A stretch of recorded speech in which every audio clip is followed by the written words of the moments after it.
Mesdames, Messieurs, bonsoir. Très heureux de vous retrouver ici en direct de la Porte de Versailles à Paris dans le cadre du Salon de l'Agriculture. Alors, comment la coordination rurale compte siphonner la FNSEA? Le titre est provocateur, je vous l'accorde, mais l'idée c'est d'arriver à expliquer ce qui se passe là actuellement sur cette séquence syndicale où il y a peut-être des personnes qui sont en train de réfléchir d'aller vers tel ou tel syndicat, et on sait qu'il y a une échéance qui est importante, hein. C'est les élections donc, à la MSA, Mutualité Sociale, aux chambres d'agriculture, pardon, et c'est vrai que cette élection, on sent que ça va peut-être se jouer aussi sur certains éléments de terrain qui se passent actuellement.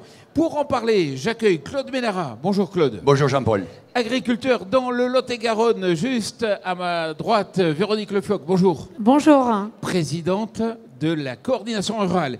Et Samuel Vandal. Bonjour. Bonjour, qui est secrétaire général de la FDSEA 77, qui a été président des jeunes agriculteurs et qui va défendre aujourd'hui la FNSEA sur ce plateau. Et on va échanger très directement, mais d'abord, on va parler de la visite d'hier du président. Moi, je trouve que ça a tué le salon, franchement. Pendant une journée, il n'y a eu personne. Bon, pour moi, c'était un peu idiot. Vous lui avez mis la pression, la coordination rurale, les agriculteurs, la FNSEA aussi. Et il en ressort quoi? Une mesure idiote comme les prix planchers. Véronique? Disons qu'on savait tous que ça serait le syndicat de la colère, le salon de la colère, hein, que chacun d'entre nous, syndiqués, non syndiqués, allait monter sur Paris pour lui faire comprendre ce malaise. 30 ans de malaise, et je pourrais tout de suite, mais sans attaquer la FNSEA, dire que c'est quand même le résultat de 30 années de politique agricole, même si les politiques sont menées par nos gouvernants et beaucoup par l'Europe. Donc tout ce malaise, aujourd'hui, il fallait qu'il s'exprime. Et Emmanuel Macron a eu le courage de venir, mais il a été beaucoup dans la provocation. Autant une mesure de trésorerie très attendue par la coordination rurale, parce que justement, il faut venir en aide à tous les agriculteurs, ne laisser personne sur le bord de la route. Il faut justement que nos jeunes aient encore envie de s'installer demain pour que leur métier ne s'arrête pas après 2-3 années. Donc il était dans la provoque en nous disant si tout est mort, il faut arrêter. C'était presque à dire c'est à prendre ou à laisser. Donc cette provoque-là, c'est dommage parce qu'il faut d'abord construire. Et je pense que là, tous les syndicats sont vraiment dans l'unité pour un nouveau modèle agricole. Et là, je pense que la FNSEA devra beaucoup revoir son modèle parce que l'équilibre est parti trop vers un système mondialisé, globalisé. Et ça, c'est quelque chose en quoi le président de la République croit beaucoup. Samuel, à toi. Hier, la journée, moi, elle était quand même assez catastrophique, hein, quand on regarde l'état des images qui ont pu tourner sur les réseaux sociaux. On a été poussés à bout, tous collectivement. Et derrière, en plus, l'organisation de cette journée a été quand même un vrai massacre. Plusieurs fois, il y a eu la demande qui sorte du salon. Et d'ailleurs, dans les médias, et ça a été relayé, quand on disait comment on fait retomber le soufflet, c'est-à-dire il faut partir. Il faut partir. Il a voulu tenir tête jusqu'au dernier moment. Et je pense qu'on a quand même tenu tous ensemble le jeu de se dire que non, le salon de l'agriculture, il n'allait pas se passer de la même manière. Et que là, il fallait un vrai changement de cap. Avec bien sûr du revenu pour les agriculteurs, c'est le point sur lequel on est d'accord, mais derrière aussi un changement de cadre dans les normes, dans la simplification, dans l'application aussi des mesures sur le territoire et par territoire, parce que l'agriculture, ça ne se régit pas qu'au niveau national, c'est bien aussi des projets de territoire ancrés sur les filières, sur les hommes, sur les femmes, sur le renouvellement des générations, et c'est ça qu'il faut changer. Et aujourd'hui, ce n'est pas le cas. Et quand on prend par exemple un exemple aussi de cette suradministration. J'ai été président des jeunes agriculteurs, tu l'as dit Jean-Paul. J'ai travaillé avec Julien Denormandie sur un plan, le projet de loi d'orientation agricole, pour changer de cadre sur la partie installation, transmission, foncier. 3 axes. Hein. On a travaillé sur des mesures, on a réuni 4 CNIT, Comité national installation, transmission, national, sur tous les syndicats, pour écrire le modèle. Et entre autres, avec aussi un dispositif de transmission. C'est-à-dire qu'on accompagne le cédant à partir à la retraite. Ça ne se fait pas comme ça. La MSA, les charges, les normes. Derrière, il faut anticiper. Et derrière, de créer un cadre favorable à l'installation des jeunes. Ça fait plus d'un an et demi que je suis parti. Tout ça est écrit. C'est où? Qu'est-ce qui s'est passé? C'est pas les gouvernants, c'est l'administration, le problème.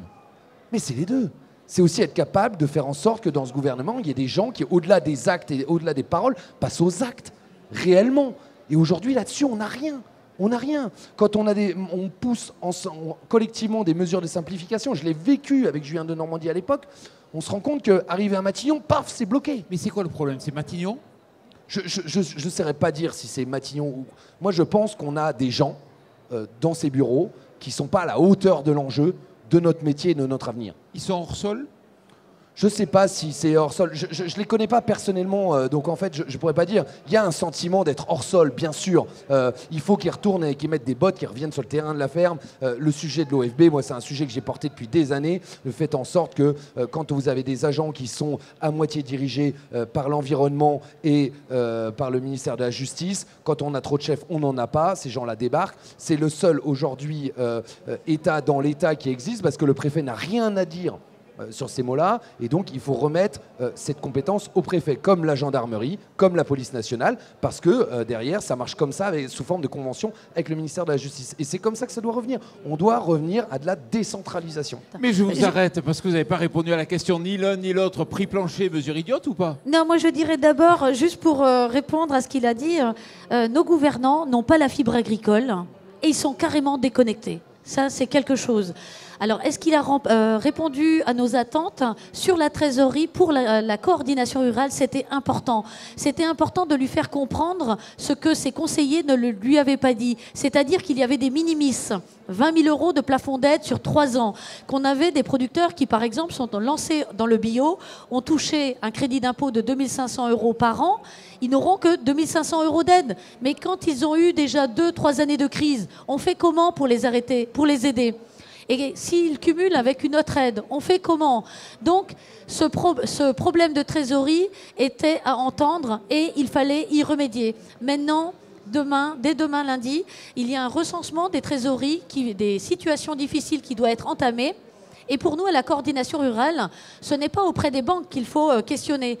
Il faut justement interroger chacun des agriculteurs qui pourra lui-même dire « j'ai tel et tel retard auprès de tel et tel fournisseur, j'ai tel et tel court terme auprès de la banque et je dois tant à ma coopérative ». Et c'est tout ça cumulé qui fait qu'on peut sélectionner des agriculteurs sans attendre un bilan qui ne sortira peut-être pas avant 1 an. Et Véronique, je te repose la question, le prix plancher, mesure idiote ou pas? Alors, est-ce que c'est Egalim? Alors, si c'est Egalim, pourquoi pas? Même si on n'y croit pas à Egalim. Mais, prix plancher, ok, coût de production, plus rémunération de la main-d'œuvre, mais pour 100% de nos produits. Vous aurez alors des Lactalis qui ne diront pas « moi, j'applique le coût de production, mais uniquement pour 50% des produits ». Il sera obligé d'appliquer pour 100% des produits. Oui, mais... Pas à l'échelle européenne. Voilà, on va en parler. Les deux sujets, sur la trésorerie, c'est un sujet qui est hyper compliqué, qu'il faut traiter. Moi, franchement, ce qu'il a dit hier, j'y crois pas. Moi, je vais être clair, hein. Je pense que c'est réellement du flanc, parce que derrière, si on veut vraiment agir sur la trésorerie, il faudrait être capable de mettre en place un dispositif d'année blanche. Et je pense qu'aujourd'hui, le gouvernement n'ira pas sur ce sujet-là. Il faut continuer à pousser. Il faut pousser sur ce sujet-là parce qu'on a des exploitations qui sont en très grande difficulté. Mais ce sujet-là, j'ai du mal à le voir débouler. Et d'ailleurs, il a été tellement flou hier que malheureusement, je suis désolé Véronique, mais je n'y crois pas. Je n'y crois pas et je pense qu'il n'y a aucune victoire dans cette annonce-là. C'est un effet d'annonce, on va recenser, mais dans tous les cas, on va être capable de mettre en place du report de trésorerie, c'est-à-dire des échéances reportées en fin de tableau, mais qui va prendre les intérêts qui sont aujourd'hui à 4,5%? Ça, c'est pas traité. Donc en fait, on n'a rien gagné. Rien. Que dalle. Là, il n'y a rien dessus. Sur le deuxième sujet, prix plancher, pour moi, il y a un vrai sujet aujourd'hui des prix planchers. Le prix plancher sur toutes les matières avec un prix fixe, en fait, je n'y crois pas et je pense que c'est une fausse bonne idée à terme parce que nos coûts de production sont tellement fluctuants que le prix plancher, pour moi, c'est une connerie. Et très différent Donc, selon les régions. C'est pour ça que moi, je milite et on milite sur le fait que dans la loi Egalim, même si j'entends, Véronique, voilà, aujourd'hui, la loi Egalim a beaucoup déçu, on croyait que ce serait le grand soir, il faut la construire, c'est long. Par contre, il faut la faire respecter, surtout. Par contre, moi, je retiens l'idée portée par Michel Biraud, le directeur général de Idle-France, de faire intégrer aujourd'hui dans la loi le contrat tripartite qui intègre obligatoirement les coûts de production. On voit que ça a marché sur le ch'ti porc, on voit que ça a marché sur la viande bovine en Saône-et-Loire, sur la contractualisation directe. en se séparant d'un certain nombre d'intermédiaires, c'est-à-dire d'interlocuteurs. C'est-à-dire qu'aujourd'hui, les chaînes qui sont au milieu sont des prestataires et ne sont plus des intermédiaires. Et ça, pour moi, c'est ça qui doit relever. Contrat tripartite qu'on fait rentrer dans la loi à partir des coûts de production, donc, plutôt que prix plancher. Fausse bonne idée pour la... Fausse bonne idée. Fausse bonne idée aussi, parce qu'on sait que ça sera difficilement applicable. Mais même si on avait des prix planchers plus élevés, il nous faut une régulation des productions à l'échelle française, mais bien au-delà, pour ne pas être concurrencé par nos pays et collègues européens. Très bien. Moi, je rebondis, ça me vient là, on n'y a pas pensé, mais juste, peut-être, il faudrait essayer de voir, on est dans l'Europe, hein, donc on est aussi un marché assez ouvert. En plus, la France a des frontières ouvertes sur le monde avec la mer.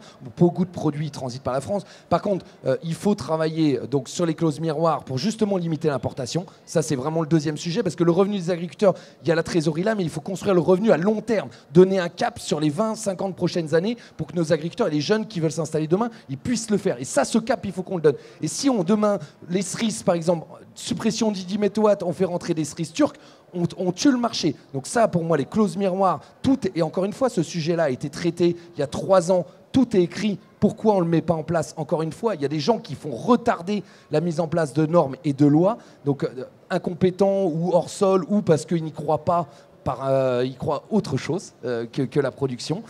Et derrière, c'est aussi être capable de réguler ce marché en ayant une préférence intérieure. On passe à la seconde partie de l'émission.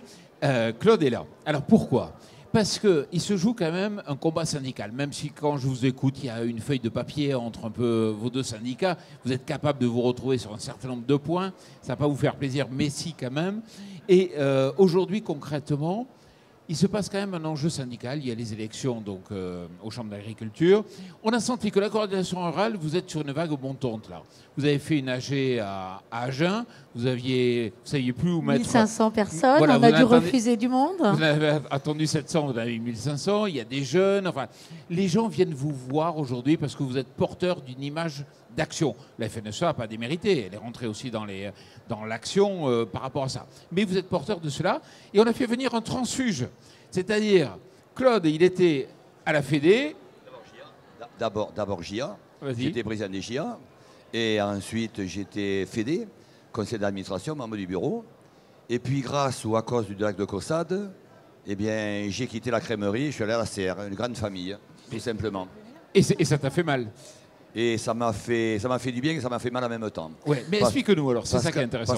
Parce qu'en fait, bon, là c'est une histoire d'homme, le Lot-et-Garonne est particulier. Alors, attention dans les propos. Oui, non, mais je ne redirai pas ce que j'ai dit hier.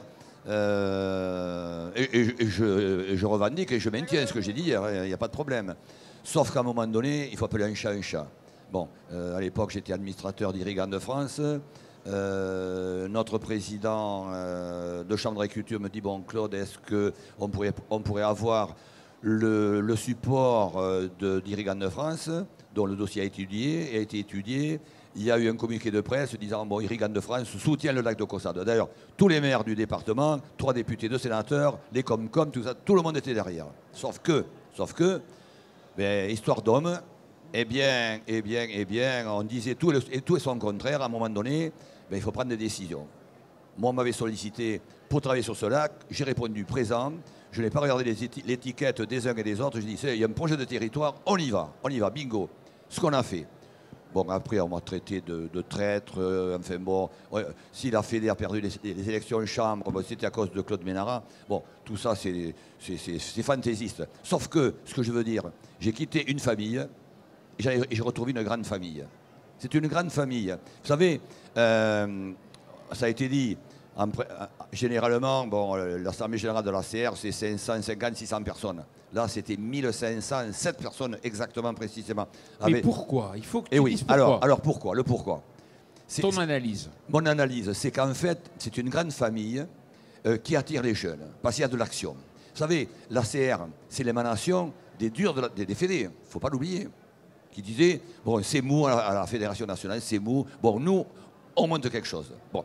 Et ça plaît aux jeunes. Vous savez, on a je me répète, c'est une grande famille, mais ceci dit, on a une, je ne dirais pas une brigade, on appelle ça les FAR, Force d'action rapide. Vous avez l'OFB qui arrive avec son pétard à la ceinture, vous appelez un ou deux collègues, ils arrivent dans les 10 minutes, un quart d'heure. Mais on ne se fait pas justice en France. Non, c'est pour soutenir. Et c'est pas pour s'envoyer des tartes, c'est pour soutenir. Et ça plaît. Et ça plaît. Il faut que tu expliques, me soutenir, ça veut dire quoi? Soutenir, ça veut dire que dans les moments difficiles, on est entouré. Un exemple, en 2021, on a Garonne qui sort au mois de février, et ça faisait un long moment que la Chambre de culture disait il faut entretenir les fossés, les ruisseaux. Sauf que, pas question d'y toucher, le petit scarabée, le petit truc, enfin bon bref. En 2021, en mars, on a fait venir, la Chambre de l'agriculture a fait venir l'OFB. Discussion. Trop c'est trop. Là, on loue des pelles, on nettoie les fossés. Et si vous voulez mettre un manche à quelconque, là, ça va faire mal. On a nettoyé des kilomètres de fossés et on n'a pas été pénalisé. Ça, c'est une force incroyable. Et ça plaît aux maires, ça plaît à tout le monde. Et les jeunes, c'est demain, comment dire, c'est les générations qui arrivent. Et ils ont besoin d'être soutenus, d'avoir quelque chose de fort derrière. Samuel. Mais moi, bizarrement, ça va peut-être vous paraître bizarre. En fait, je suis d'accord avec Claude sur une partie, c'est qu'en fait, aujourd'hui, la représentativité, la tâche à un syndicat, c'est le local, c'est le projet de territoire. Quel projet on porte, quel accompagnement on porte. Claude parlait de force. Aujourd'hui, nous, dans les services de la FDSEA, on a des agriculteurs et des collaborateurs qui, en cas de contrôle, sont capables d'aller accompagner l'agriculteur en temps réel pour justement faire face sur un contrôle MSA, être capable justement de rapporter. Mais aujourd'hui, la force d'un syndicat d'emmener, c'est la force du territoire. Et pour revenir, je pense que partout, sur tout le territoire, et Claude l'a bien dit, on a aussi des histoires d'hommes. On en a au sein de la famille Fédé, JA, moi ancien président des jeunes agriculteurs, en local. On en a aussi à l'intérieur de la Serre, je suppose aussi. On a vu ces derniers jours aussi sur les réseaux sociaux, entre le sud de la Loire, le nord de la Loire, tout ça a été bien visible. Mais c'est pas grave. Et d'ailleurs, il ne faut pas se jeter dessus, parce que c'est normal. Dans une famille de sang, on a aussi des histoires. Donc c'est le cœur. Le tout, c'est d'être capable justement de porter, de relever le défi. Et à un moment ou l'autre, Claude a dit, il a changé de la FNSEA par la coordination rurale parce que sur le territoire, il ne se sentait pas assez bien représenté, il ne partageait pas exactement les mêmes idées. Mais ça, c'est la vie. Parce que ici ou là, les projets ne sont pas aussi bien menés. Donc ça, moi je pense que c'est l'enjeu, et d'ailleurs on le verra dans les élections aux chambres, c'est l'enjeu de la représentativité. Le principal, c'est aussi que l'agriculteur, il se sente représenté, il se sente là où il se sent bien, avec aussi des orientations qui sont menées. Moi, je suis aujourd'hui secrétaire général de la FDSEA, de la FRSEA, ancien président des jeunes agriculteurs. Je m'y sens bien. Aujourd'hui, je partage la ligne qui est portée, aussi au niveau local, parce que c'est le local. Quand ça fait 7 semaines que je me bats avec le préfet pour les JO, pour faire en sorte qu'on puisse vider nos silos et que la Seine ne soit pas coupée et qu'on ne remette pas 10 000 camions sur la Seine. On l'a fait collectivement et j'étais content. Et puis aussi, moi je voudrais revenir sur l'action globale, parce que l'action, tu l'as dit, c'est un mouvement qui a été lancé global. Nous, on est parti au mois de novembre avec les panneaux à l'envers, une idée du Tarn qui a monté, qui a pris, qui s'est suivi des blocages d'autoroutes et autres. Moi, je n'ai pas honte à dire, il se reconnaîtra d'ailleurs s'il nous regarde. Moi, j'avais eu, sur le premier barrage, j'ai eu des personnes du groupement d'agriculture biologique qui sont venues. Il n'y a aucun souci. Sur mon barrage à la CAD, j'avais des gens de la coordination rurale qui sont venus et il n'y a aucun problème. Et je pense que dans le moment, justement, là, de la mobilisation, de faire plier le gouvernement et du bras de fer, je pense qu'il faut qu'on se concentre justement à être capable collectivement de faire plier le gouvernement et de trouver cette union plutôt que de se taper les uns sur les autres. Alors, ça c'est vrai. Véronique, mais on va revenir à l'union. Mais Véronique, on a l'impression que c'est ton élection, l'arrivée d'une femme à la tête de la coordination rurale qui a aussi adouci un peu les angles, mais à la fois avec du marketing, hein, les FAC, c'est ça? Ça veut, FAC, ouais. Ça veut bien dire ce que ça veut dire. On est dans du marketing là. Alors moi, je reprendrai les propos utilisés par Gabriel Attal quand il nous a reçus lors de la première réunion, où il a dit qu'on était clair, cash et concret. Clair, la coordination rurale, elle sait ce qu'elle veut. C'est 100% agriculteurs, géré par des agriculteurs. Ce n'est pas une déviance des coopératives où c'est la direction qui gouverne. Clair, dans ses idées, où on n'est pas anti-européen, mais on est pour une préférence communautaire, on est pour une équité, on est contre ces accords de libre-échange, on est pour l'exception agriculturelle, sortir l'agriculture des accords de l'OMC. Donc ça, c'est clair. C'est cash. Quand on a quelque chose à le dire, on intervient. Il y a les phares, c'est dit. On ne veut pas aller à un rendez-vous, on n'y va pas, on le dit. Ça ne plaît pas au ministère quand ils m'entendent dire que je n'appelle pas au calme ou à retourner. Non, on n'a pas obtenu du concret, c'est pas fini. Et concret, c'est quand on intervient, qu'il faut curer les fossés, et ben on y va. C'est à faire, on fait, et après, ça nous donnera raison de toute manière. Donc on ne peut pas rester attendre. L'administration française est trop longue, et à un moment... s'ils ont les mauvais conseillers au niveau du ministère, au niveau de l'Élysée, il faut changer de conseiller. Il faut se conseiller auprès des agriculteurs, auprès de la coordination rurale. Très clairement. Juste, Samuel, par rapport à l'enjeu des élections, comment ça va se passer? Comment tu sens? C'est-à-dire que vous allez devoir suivre aussi dans ce côté concret. Vous y êtes déjà, il va falloir mieux le mettre en avant, des actions. Parce qu'on a l'impression que vous êtes un peu derrière les actions par rapport à la coordination rurale. Je rappelle juste que le vendredi soir où Gabriel Attal s'est déplacé sur le terrain, on avait 90% des départements FNSEA-JA qui étaient en blocage, ce qui n'était pas le cas à la coordination rurale. On avait 3 départements le vendredi qui étaient en action, le Lot-et-Garonne qui était pilote aussi de la coordination rurale sur les départements en point d'action. Nous, il y en avait 90%. Donc en fait, certes, il y a eu le sujet du GNR et autres, mais à ce moment-là, il y avait 90% des départements FNSEA-JA qui étaient en action. On n'est pas derrière, je pense que derrière, on est complémentaires. Moi, la coordination rurale nous a aussi appelés dans mon département pour savoir, à un moment donné, comment on pouvait faire front. Est-ce qu'il y avait un autre barrage à mener pour bloquer un peu mieux? Donc voilà, moi je pense qu'il n'y a pas de sujet d'être derrière ou devant. Par rapport aux élections chambres et la vraie question que tu me posais, en fait, c'est le projet de territoire. On en revient à ce que disait Claude. C'est le projet de territoire qui fera la différence ou pas. Ce qui se passe au national, et pourtant c'est un ancien président national qui le dit, ce qui se passe au niveau national, c'est important, ça porte le cap. Mais la vraie différence, c'est ce que tu disais Claude, c'est en local, un projet pour des agriculteurs, porter des projets. On a un projet par exemple en Ile-de-France sur une plateforme donc, qui va être lancée mardi par le conseil départemental et le conseil régional avec la chambre d'agriculture, justement de plateforme d'approvisionnement local qui ouvrira au mois de septembre pour fournir tous les collèges et les lycées d'Île-de-France en produits franciliens et donc sur lequel on organise on met en place des organisations de producteurs où les agriculteurs vont livrer directement à la plateforme et de là on recharge des camions pour aller dans tous les collèges et les lycées. Ça c'est des projets et indirectement, alors c'est dur hein, parce que c'est beaucoup de temps à consacrer, c'est de l'argent à y mettre, mais derrière c'est un investissement pour les générations futures et ça pour moi c'est le plus important. Alors, Véronique, et on arrive au terme de l'émission. Alors juste pour dire un autre cas, être cash à la coordination rurale, c'est aussi être capable de dire au gouvernement et à la FNSEA que vous aviez tort dans le GNR. Quand la FNSEA a accepté la hausse des taxes sur le carburant, c'était au profit des biocarburants, c'était au profit de Avril, c'était au profit d'Arnaud Rousseau. Être concret, mais tout allait être aussi... remboursé. Non, c'est pas remboursé parce que les conditions mises en compensation n'étaient pas au profit de tout le monde. Et l'augmentation du plafond d'exonération des seuils des plus-values, c'est juste la réévaluation de l'inflation. On est à 250 000 euros de seuil d'exonération de plus-value depuis 2006. Réévaluer, c'est 350 000. On n'a rien obtenu. Concret, c'est aussi le site de la coordination rurale, agriculteursencolère.fr, où on recueille des centaines et des centaines de messages, de revendications et des messages que l'on porte au ministère. C'est là où je dis que tu es très forte en marketing, parce que tu rajoutes .fr des fois quand on irait voir. C'est vrai qu'ils ont tous des bonnets orange, on ne peut pas vous rater. Enfin, ça, c'est un Jeune changement. Moutarde. Et on laisse les derniers mots à Samuel. Là où je peux être d'accord avec Véronique, c'est que peut-être la première négociation du GNR n'était pas bonne, mais moi, la force d'Arnaud Rousseau, c'est qu'il a su rebondir. Il a su rebondir et en plus, on a gardé les plus-values, la DEP et le micro-BA. La plus-value n'est pas suffisante. La plus-value n'est pas suffisante. Mais la coordination rurale n'avait rien demandé sur ce parce qu'on point-là. arrive au terme On du débat. n'était pas aux négociations sur le Véronique GNR. Lefloc, merci beaucoup. Samuel Vandal, merci. Et Claude Ménara, merci beaucoup. Et surtout, merci à vous.